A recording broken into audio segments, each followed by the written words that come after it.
सरपंच संतोष देशमुख हत्या प्रकरणातला आरोपी कृष्णा आंधळे अजूनही फरार आहे आणि देशमुखांच्या हत्येला 68 दिवस पूर्ण झालेत। मात्र तरीही आंधळे पोलिसांना सापडलेला नाहीये। त्याचा शोध पोलीस आणि सीआयडीची पथकं घेतात। बीड पोलिसांनी त्याला फरार घोषित केले। लाडक्या बहिणीसाठी आता नियमांची कात्री लावण्यात आली। 20,000पेक्षा जास्त उत्पन्न असलेल्या महिलांना लाडकी बहीण योजनेचा लाभ घेता येणार नाहीये। कुटुंबाचं उत्पन्न 2.5 लाखांपेक्षा जास्त असेल तरीही योजनेचा लाभ घेता येणार नाहीये। त्यामुळे उत्पन्नाबाबतच्या माहितीसाठी आयकर विभागाची मदत घेतली जाणार असल्याची माहिती कळली। पालकमंत्री पदाबाबतचा अधिकार हा मुख्यमंत्र्यांना आहे अशी प्रतिक्रिया अजित पवार यांनी दिली। रायगड नाशिकचा निर्णय हा देवेंद्र फडणवीस घेतील आणि ते जो निर्णय घेतील तो मान्य असेल असंही अजित पवार म्हणाले। चंद्रपूर जिल्ह्यातल्या सन्मित्र महिला नागरी सहकारी बँकेचा रौप्य महोत्सवी कार्यक्रम मुख्यमंत्री देवेंद्र फडणवीस यांच्या उपस्थितीत पार पडला। माजी पालकमंत्री सुधीर मुनगंटीवार आणि मुख्यमंत्री देवेंद्र फडणवीस चंद्रपूरमध्ये एका मंचावर आले। मुख्यमंत्री देवेंद्र फडणवीस यांनी अमृता फडणवीस यांच्या सेवालाल गाण्याचं कौतुक केलं। सेवालाल महाराज आमच्या बंजारा समाजाचे दैवत आहेत आणि महाराजांचं जगामध्ये खूप मोठं कार्य असल्याचं त्यांनी म्हटलं। तसंच या गाण्यातून आपल्या देवाच्या प्रती ईश्वराच्या प्रती एक आराधना असल्याचंही ते म्हणाले। मुंबईतील शिवसेना भवनात उद्धव बाळासाहेब ठाकरे पक्षाची बैठक झाली। राजापूरच्या पदाधिकाऱ्यांसोबत बैठकीचं आयोजन करण्यात आलं होतं। माजी खासदार विनायक राऊत देखील या बैठकीला उपस्थित होते। राजन साळवी यांच्या शिवसेना प्रवेशानंतर ही पहिलीच बैठक होती। म्होरक्या धाडसी असेल तर जनावरं विश्वास ठेवतात असं भास्कर जाधव यांचं व्हॉट्सअप स्टेटस चर्चेत आहे। संघटना काय आहे आणि कशी घडवता येते याबाबत संदेश देणारा व्हिडिओ स्टेटस ठेवत भास्कर जाधव यांनी पुन्हा लक्ष वेधलंय। स्टेटसमध्ये उल्लेख केलेला तो म्होरक्या कोण असा अनेकांना प्रश्न पडलाय। तानाजी सावंतांचा मुलगा बेपत्ता झाला होता यावरून खासदार सुप्रिया सुळे यांनी टीका केली। एका मंत्र्याचा मुलगा शोधायला राज्याची यंत्रणा उभी राहते, मात्र देशमुख कुटुंबाला अजून न्याय मिळाला नाही असं म्हणत सुळेंनी सरकारवर निशाणा साधला। मुंबईतील चिरागनगरमधल्या मुस्लिम वसाहतीमध्ये जाऊन किरीट सोमय्या यांनी मशिदीची पाहणी केली। यावेळी मोठ्या प्रमाणात मशिदीचे भोंगे आजूबाजूच्या इमारतीवर लावण्यात आल्याचं सोमय्यांच्या निदर्शनास आलं। त्यामुळे यावर लवकरात लवकर कारवाई करण्याची मागणी आता सोमय्यांनी केली। बदलापूरमध्ये भाजप एक हाती सत्ता जिंकेल असा विश्वास आमदार किसन कथोरे यांनी व्यक्त केला। विधानसभेला सगळे विरोधात असताना भाजपची ताकद दाखवली, त्यामुळे कोणी सोबत आलं नाही तरी बदलापूरमध्ये एक हाती सत्ता जिंकेल असा विश्वास कथोरे यांनी व्यक्त केला। मोबाईलपेक्षा तुम्हाला घेऊन जा।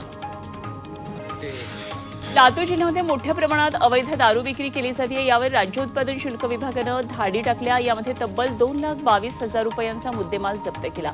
याबाबत 48 जणांना अटक केली तर 51 जणांच्या विरोधात गुन्हे दाखल केले आहेत। सोलापूरमध्ये 5 लाख रुपयांचा ऐवज चोरणाऱ्या मोलकणीला अटक करण्यात आली आहे। घरकाम करणाऱ्या या महिलेनं घरातल्या लाखांची रोकड आणि 8 तोळे दागिने असा एकूण 5 लाख रुपयांचा ऐवज चोरला। पोलिसांनी 4 तासांच्या आत गुन्हा उघडकीला आणला। संपूर्ण मुद्देमाल जप्त केला।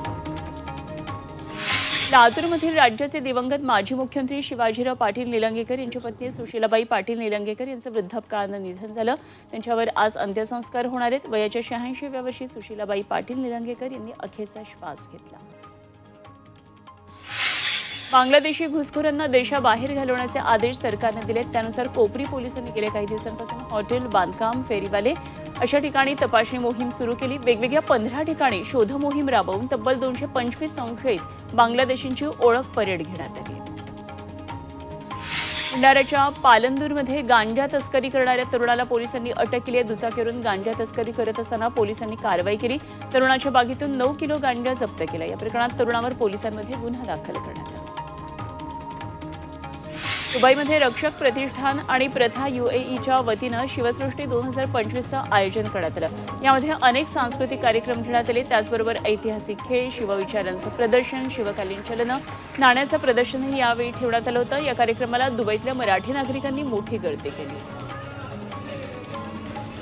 सोलापूरमध्ये छत्रपती शिवाजी महाराजांच्या जयंतीनिमित्तानं महिलांनी कपाळावर शिवरायांची प्रतिमा साकारली। छत्रपती शिवाजी महाराजांची जयंती वेगवेगळ्या उपक्रमांनी साजरी होतीये, तर वसंत विहार भागातल्या शिवभक्त महिला कपाळावर प्रतिमा साकारत अनोख्या पद्धतीनं अशा प्रकारे शिवजयंती साजरी करतात।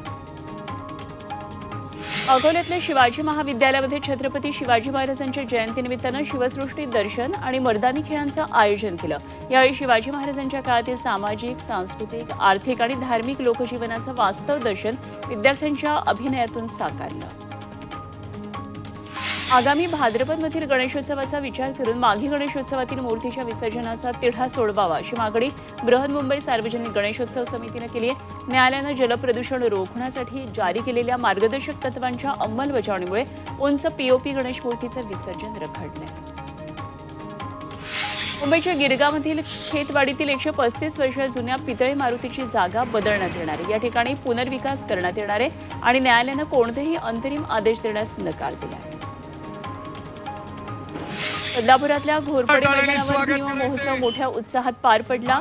आनंद शिंदे यांच्या भीम गीतांनी महोत्सव रंगला। या महोत्सवाला नागरिकांनी मोठा प्रतिसाद दिला। सांगलीच्या मिरजेतील ख्वाजा मिरसाब दर्ग्याला वैद्यकीय शिक्षण मंत्री हसन मुश्रीफ यांनी भेट दिली। यावेळी मुश्रीफांच्या हस्ते चादर आणि गलेफी अर्पण करण्यात आले। दर्गा कमिटीनं मंत्री मुश्रीफांचा सत्कार केला। भाजप सदस्यता नोंदणीमध्ये उत्कृष्ट कामाबद्दल भाजप प्रदेशाध्यक्षांकडून आमदार देवेंद्र कोठे यांचं विशेष अभिनंदन करण्यात आलं। भाजप सदस्यता नोंदणीमध्ये सोलापूर शहर मध्य मतदारसंघ शहरात प्रथम आणि पुणे विभागात चौथा आले।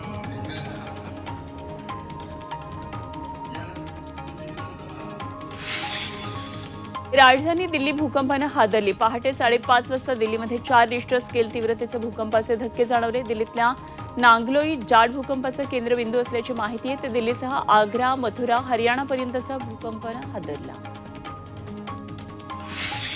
नाशिकच्या येवल्यातल्या चिंचोडीमध्ये अस्थि विसर्जन खड्डे करून झाडं लावण्यात आली आणि या झाडामध्ये अस्थि टाकण्यात आल्या। त्यामुळे नदीचं प्रदूषण सुद्धा टळलं। वृक्ष लागवड करून अनोखा संदेश दिला। घाटेकर कुटुंबियांच्या या उपक्रमाचं सर्वत्र कौतुक केलं। पश्चिम रेल्वेच्या वक्तशीरपणामध्ये सुधारणा झाली। एप्रिल 2024 पासून फेब्रुवारी 2025 या कालावधीमध्ये पश्चिम रेल्वेचा एकूण वक्तशीरपणामध्ये 5% वाढ झाली। रेल्वेच्या कार्यप्रणालीत सुधारणा केल्यामुळे आणि विविध तांत्रिक अडचणी दूर केल्यामुळे वाढ झाल्याची माहिती पश्चिम रेल्वेचे विभागीय व्यवस्थापक पंकज कुमार सिंग यांनी दिली। LLB अभ्यासक्रमाच्या प्रवेश परीक्षांच्या तारखांमध्ये बदल करण्यात आला आहे। LLB साठीची CET परीक्षा 3 आणि 4 मे रोजी घेण्यात येणार आहे आणि CETनं या परीक्षेची तारीख जाहीर केली आहे। या CETच्या परीक्षेसाठी विद्यार्थ्याला 28 फेब्रुवारीपर्यंत अर्ज करता येणार आहे। CETनं बॅचलर ऑफ फाईन आर्ट आणि BPEdच्या प्रवेशासाठी घेण्यात येणाऱ्या परीक्षेच्या नोंदणीला मुदतवाढ दिली आहे। त्यामुळे फाईन आर्टसाठी 27 फेब्रुवारीपर्यंत आणि BPEdसाठी 28 फेब्रुवारीपर्यंत अर्ज करता येणार आहे।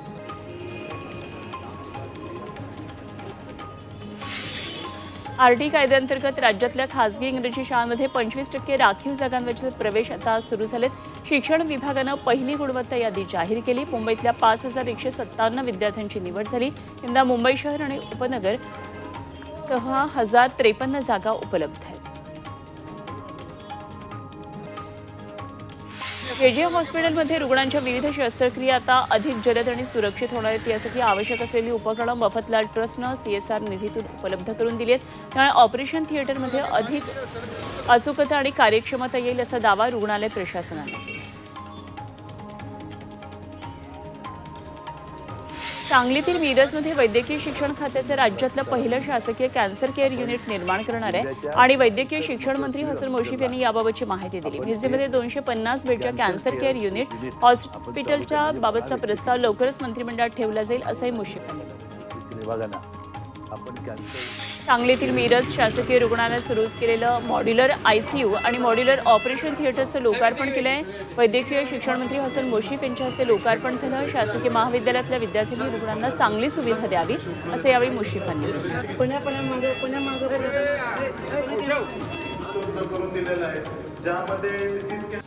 भंडाऱ्याच्या पालंदूरमध्ये गांजा तस्करी करणाऱ्या तरुणाला पोलिसांनी अटक केली। दुचाकीवरून गांजा तस्करी करत असताना पोलिसांनी कारवाई केली आणि या तरुणाच्या बागेतून 9 किलो गांजा जप्त केला। या प्रकरणात तरुणावर पोलिसांमध्ये आता गुन्हा दाखल झाला आहे।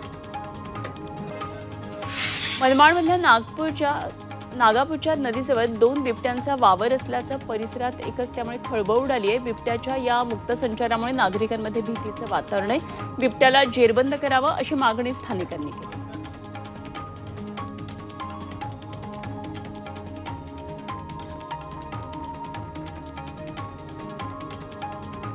मनमाडमधली दृश्य आहेत. नागापूरच्या नदीजवळ 2 बिबट्यांचा अशा प्रकारे हा मुक्त संचार दिसतोय. बिबट्याच्या या मुक्त संचारामुळे नागरिकांमध्ये भीतीचं वातावरण आहे. मुंबईतील माउंट मेरी रोडवर पोलिसांनी बाईक रेसिंगवर कडक कारवाई केली आहे. या कारवाईमध्ये 52 दुचाकी जप्त केल्यात. या प्रकरणात 14 जणांविरोधात कायदेशीर कारवाई केली.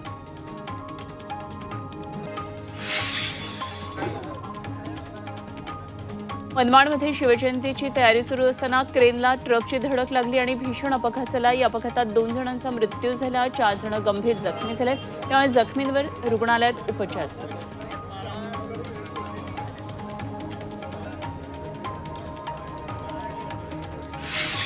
मुंबईमध्ये सध्या तापमानाचा पारा 36 अंशांवर गेलाय. वाढत्या उष्णतेमुळे एसी, कूलर, पंख्याचा वापर वाढतोय. मुंबईची विजेची मागणी 3,500 मेगावॅटवरून 4,800 मेगावॅट इतकी झाली आहे.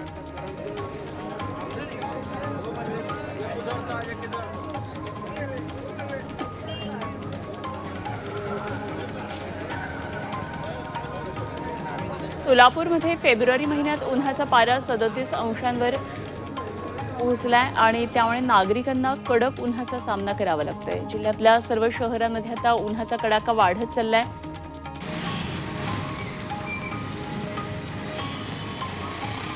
सोलापूरमध्ये देखील फेब्रुवारी महिन्यामध्ये उन्हाचा कडाका वाढत चाललाय. 37 अंशांवर सोलापूरमध्ये तापमानाचा पारा आहे.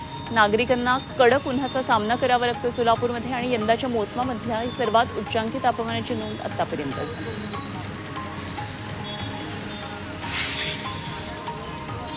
मध्य रेल्वे मुंबईहून महाकुंभला जाण्यासाठी 17 विशेष गाड्या चालवणारे आणि या विशेष सेवामध्ये सीएसएमटीहून दररोज 3 आणि एलटीटीहून प्रयागराजला जाणाऱ्या 12 गाड्यांचा समावेश आहे. दादरहून प्रयागराजला जाण्यासाठी 2 विशेष गाड्याही चालवण्यात येणार आहेत.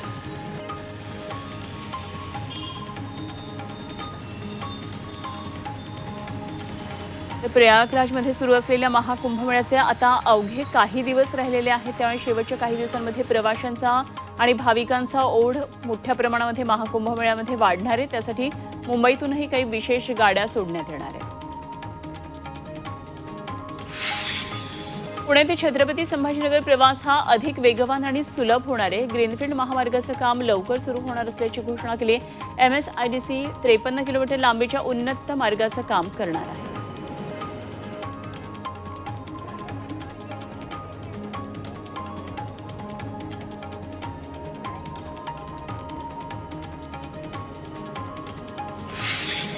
कल्याणमध्ये बेकायदा बांधकाम झालेल्या 4 मोठ्या दुकानांवर कारवाई करण्यात आली. दुकानदारांनी बेकायदा बांधकाम केलं होतं. हे प्रकरण हायकोर्टात सुरू होतं. हायकोर्टाच्या आदेशानंतर या दुकानांवर कारवाई झाली. इतकंच नव्हे तर इतर दुकानदारांनाही नोटिसा काढण्यात आलेल्या आहेत. न्यू इंडिया बँक गैरव्यवहार प्रकरणात हितेश मेहताला 21 फेब्रुवारीपर्यंत पोलीस कोठडी देण्यात आली आहे. तर धर्मेश पौन याला 21 फेब्रुवारीपर्यंत पोलीस कोठडी आहे. 58 वर्षाच्या धर्मेश पौन याच्यावर 70 कोटींचा अपहार केल्याचा आरोप आहे. 122 कोटींच्या गैरव्यवहाराचा हितेश मेहतावर आरोप आहे. टॉरेस प्रकरणामध्ये आरोपी असलेला युक्रेनियन अभिनेता आर्मेन गरुन टाईन याच्या विरोधात मुंबई पोलिसांकडून आता दुसरा गुन्हा दाखल झालाय. टॉरेस प्रकरणात आर्थिक गुन्हे शाखेनं गेल्या महिन्यामध्ये त्याला अटक केली होती. टॉरेस प्रकरणातील परदेशी आरोपींना मुंबईत प्रस्थापित करण्यासाठी अटाईननं मदत केल्याचा आरोप त्याच्यावर आहे. जळगावमधल्या राजमल लकीचंद ज्वेलर्सचा 1,69,00,000ची मालमत्ता ईडीनं जप्त केली आहे. शरद पवारांचे निकटवर्ती असलेले माजी खासदार ईश्वरलाल जैन यांना हा मोठा धक्का मानला जातोय. स्टेट बँक ऑफ इंडियाकडून घेतलेल्या 525 कोटी रुपयांच्या थकीत कर्जाप्रकरणात ईडीनं ही कारवाई केली आहे.